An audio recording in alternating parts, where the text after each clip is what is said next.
I stared, mouth dry, heart pounding, at the message from my boss. That awful combination of words that my coworkers and I pray we never see. You're in the running for Employee of the Year. For him to send something so callous via email, that was just rubbing salt in the wound. My eyes glazed over the wall of text that followed. I didn't need to read the details.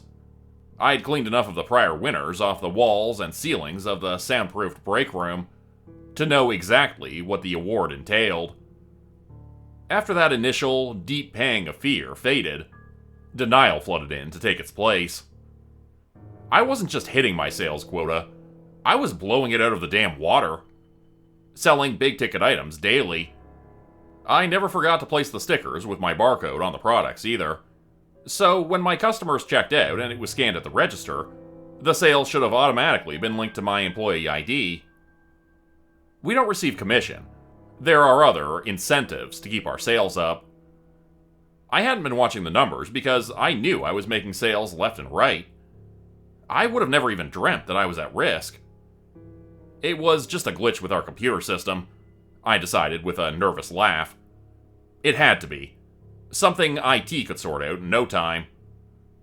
When I finally regained control of my legs, I wobbled to my manager's office. There was no miscalculation, he assured me. It was my employee ID that ranked at the bottom. The barcodes never lie, Graham. He didn't even bother making eye contact. I was circling the drain, figuratively, and if I didn't get my shit together, literally, soon enough. I begged him to review the camera footage. I knew he'd be able to see me making all those sales. Don't worry, he added, with a smile vacant of anything remotely resembling happiness. One way or another, we all contribute to the success of our company. I suppose that by then, he was long desensitized to the pleas of the desperate. As I left his office, I assured myself that this wasn't a death sentence. Not yet. I had another month until they recalculated our final standings, before shit would get real. Before, I'd been given a limp handshake and an empty, "Thank you for your devotion to the company," as I was led down the hallway. Before I'd meet what lives behind the usually padlocked door in the shadowy corner of the break room. Before I'd learn what it truly meant to sacrifice myself for the good of the company. Word spread fast around the office. Kevin gave me his smug, shit-eating grin. Maybe he thought that with me out of the picture, he'd finally have a shot with Elise. Elise. I just desperately hoped that hers wouldn't be the name drawn afterwards. The one selected to hose what's left of me off the break room floor and down the stained, rusty drain. As required, I began parking in my new designated space at the far end of the employee lot.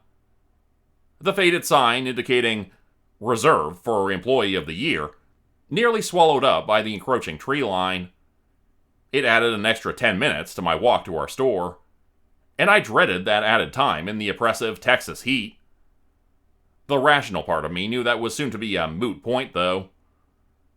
One way or another, in another month, I wouldn't have that parking spot. If I were lucky, I'd live to see another summer. Live to see some other poor bastard's car parked there. If they hadn't already heard the news, when the rest of my coworkers saw my car in that space, they knew what it meant. Don't get too attached. They started avoiding me like the plague. I didn't blame them. We all knew what would be coming next if my sales didn't improve. It's the same thing that happens every time. We'd gather for the mandatory meeting on the closing night of the fiscal year. All eyes on the sorry son of a bitch that had won. The room so quiet you could hear their muffled sobs. They'd receive what barely constituted a handshake from my manager, while he muttered, dead-eyed, his appreciation for their devotion to the company. Next, they'd be ushered off to the break room to meet corporate. No one tried to run. Not after what happened in 19. Instead, the winner would always turn back, shooting us a desperate final look. Eyes pleading for someone anyone to intervene. And, of course, no one ever did. Once the door closed behind them, and that soundproofed room swallowed up the last of their sobbing and begging, it was over. The rest of us would be sent home, and I'd try to shower away that disgusting feeling. That sick sense of relief that someone else was sent to their death, and not me. Cal, the nicest guy I'd ever met, was the bottom performer 2 years ago. He'd fallen so ill that he'd nearly wasted away, and eventually couldn't work anymore. He must have thought that freed him from his contract. If he left, if he never came back into work, he'd be okay. He must not have read the fine print in our hiring paperwork. Although, to be fair, if any of us had read it, we'd never have signed it in the first place. Cal was a warning to the rest of us that there is no quitting in our line of work. If they have to track you down and find you, and I promise you, they will find you, well, wouldn't you prefer to go with your dignity, with the company compensating your loved ones, rather than be pulled from your home, kicking and screaming into the night? Gina was Employee of the Year in 2023. Gina, with the kind smile, whom Kevin had set his sights on before Elise. And, just like Elise, she wanted nothing to do with him.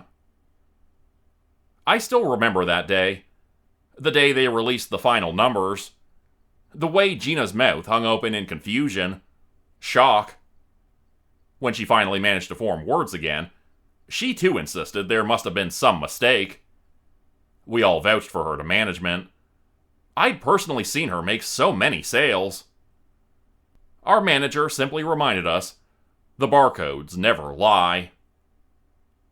My name was the one drawn for break room duty that next morning, to pick up what remained of her smile, and her simple gold wedding band, to be returned to her family. In one business week, they received a box containing a check, and everything left of her that wouldn't fit down the drain. Once the numbers are finalized, once your employee barcode has been slapped on that innocuous-looking pink slip, well, your fate is sealed. Kevin, in all his years at the company, has never parked on the far side of the lot. He's never even come close to becoming Employee of the Year, even though he couldn't sell a bottle of water to a man dying of dehydration. He is sleaze incarnate, and doesn't even have the charisma to mask it. I never understood how he did so well, but I couldn't afford to think about him. I had myself to worry about, and the glitch in the system. Anytime I found myself in the break room, that ancient wooden door was an unwelcome reminder of the impending one-way trip it held for me. I took special care to keep an eye on my sales, working my ass off, pulling double shifts.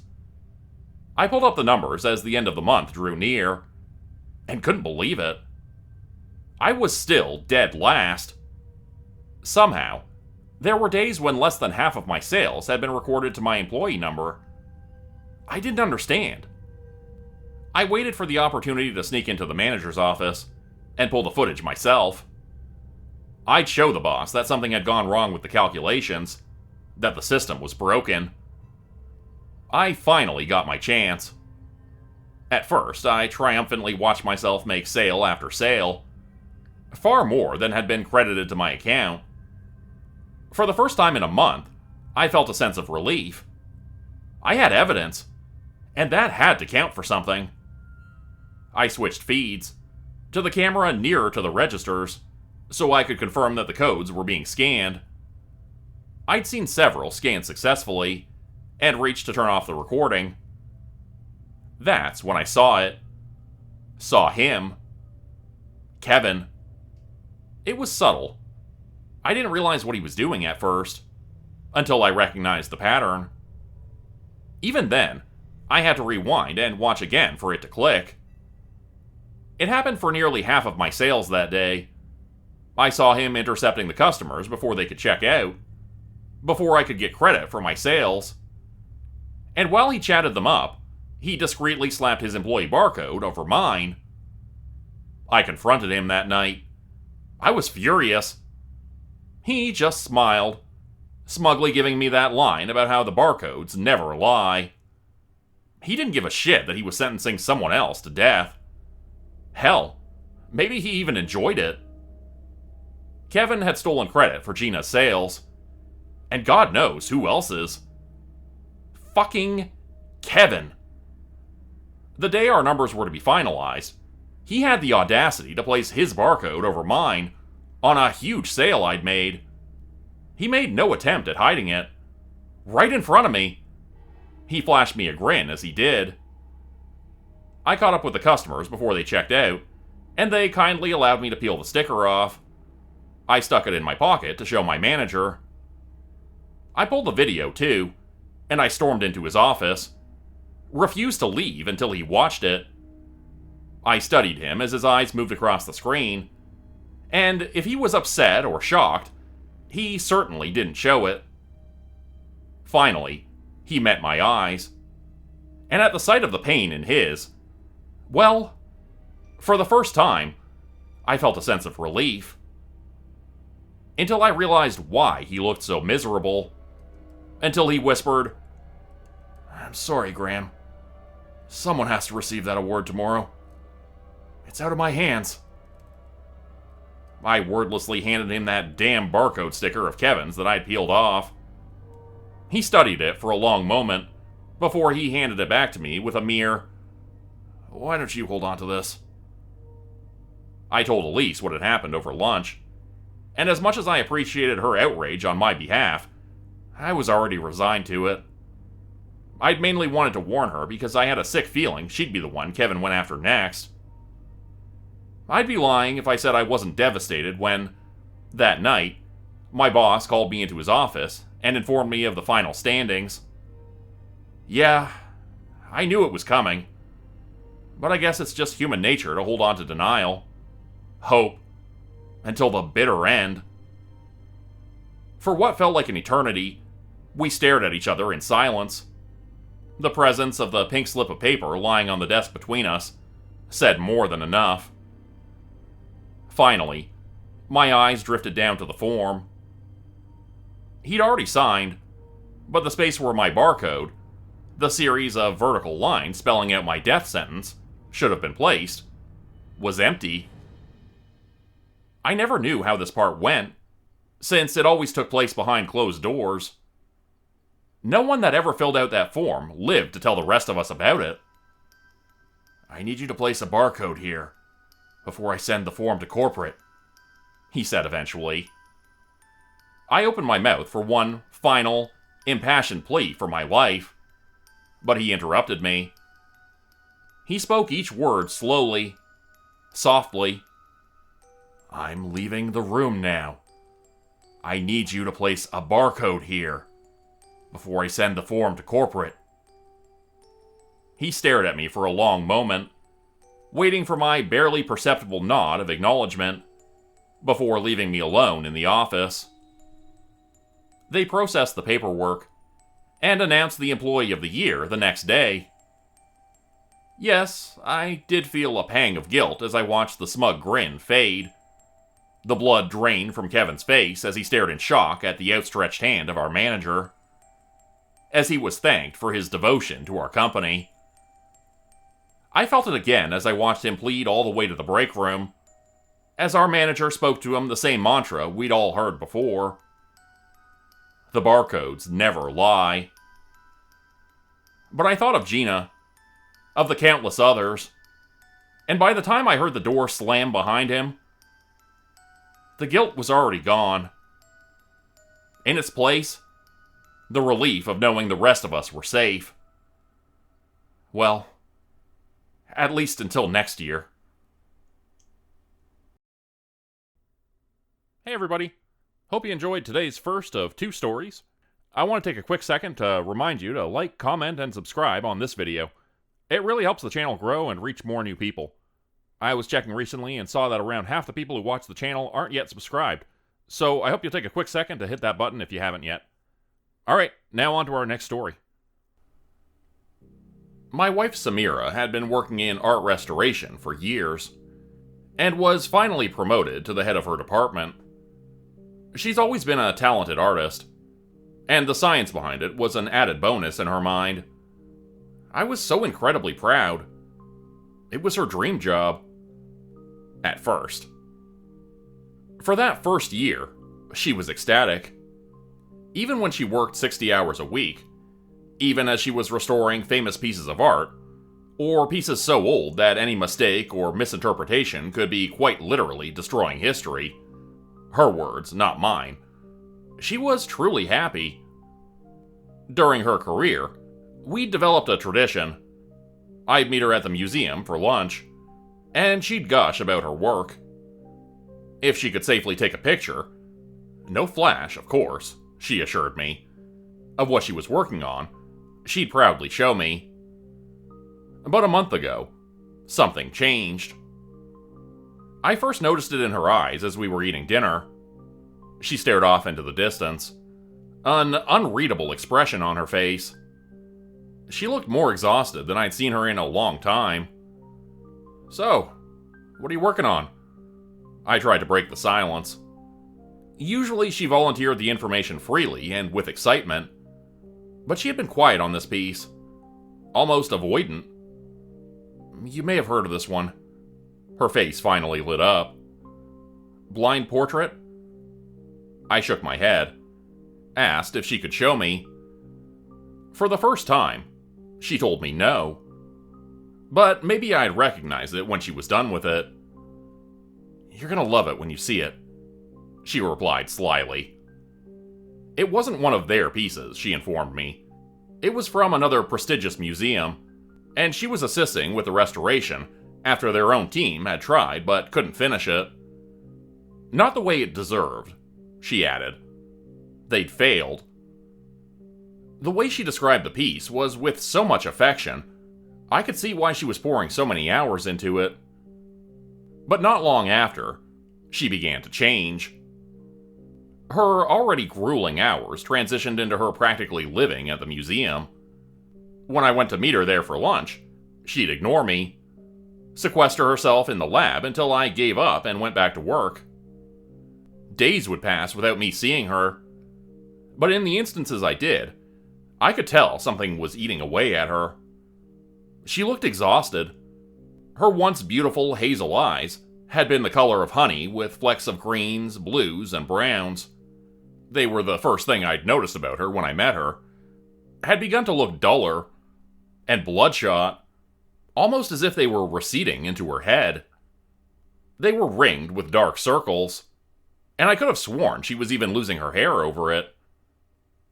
Over the next week, I must have asked her how she was doing 1,000 times, because she seemed to always have panic written on her face, but she never answered. Eventually, she confided in me the source of her stress. "They say I'm not moving fast enough. I'm not putting enough into it. It's never enough." She looked at me, her eyes red but tearless, as if she'd already been crying for hours and had nothing left. "It needs to be ready. It needs to be seen. But I'm running out of supplies," she added after studying me for a long moment, in a way that made me feel oddly uncomfortable. I was incredibly pissed off with her employer on her behalf. Samira has always been one of the hardest workers I've ever known. I'm not just saying that because she's my wife, either. She puts her all into every piece of art she restores, and I'd never heard of them trying to rush her to that extent before. The next morning, I woke up covered in a series of small but deep cuts, the sheets dotted with dried, sticky blood. A small but clear, bloody handprint on the bedroom door. Not long after, she brought it home. Something I knew she was not allowed to do. I'd learned enough from her years on the job to know that, depending on the medium, the pieces were only supposed to be exposed to certain kinds of light, environments, and temperature. She had always treated the art she worked on with so much love and respect. So when I saw her walking to our old and dirty shed with it clutched to her chest, wrapped in a filthy-looking sheet, I knew something was very wrong. The next afternoon, I'd got off work early. I had hoped to have a serious conversation with her that night. Figured I'd do some projects around the house while I planned out what I was going to say. I turned on the garage light and jumped. She was standing there in the dark, motionless, even though she should have been at work. Babe, you feeling okay? Did you come home sick? Where's the saw? She spoke as if she hadn't heard me, her voice strained, almost like she'd been screaming for hours on end. If I hadn't seen her speak the words, I would have never guessed that sound could have ever come out of her mouth. I was so surprised that my thoughts of some sort of intervention were forgotten. Which one? She stared down at her hand in silence for a long moment, flexed her fingers. Circular, she rasped. Do you want help? She cradled the saw in her arms, turned, and left without answering me. She was down there all day. I could hear the blade whirring as it struggled to cut through some hard material, even from the house. She finally made an appearance at dinner that evening, but she was pale and walked in swaying steps, her right hand bundled in thick bandages. I felt sick and guilty at the sight of blood staining through it. She refused to let me see her injury, and screamed violently at me when I told her we needed to go to the ER. I'm not one to meddle in her work life, but I'd reached my breaking point.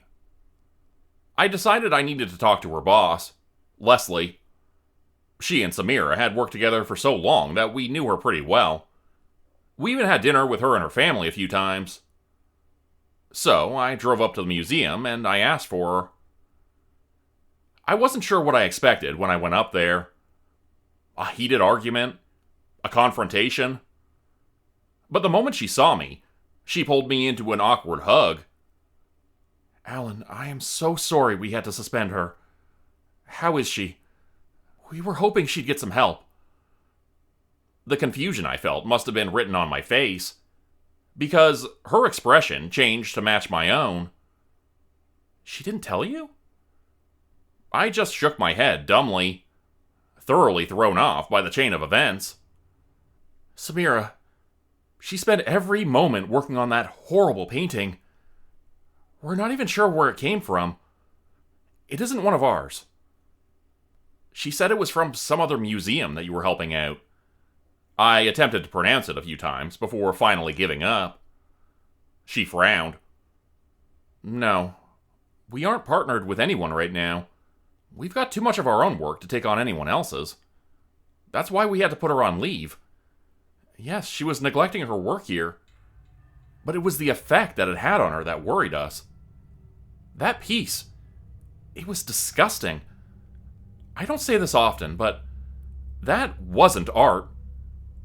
Art has a soul. Something to give you.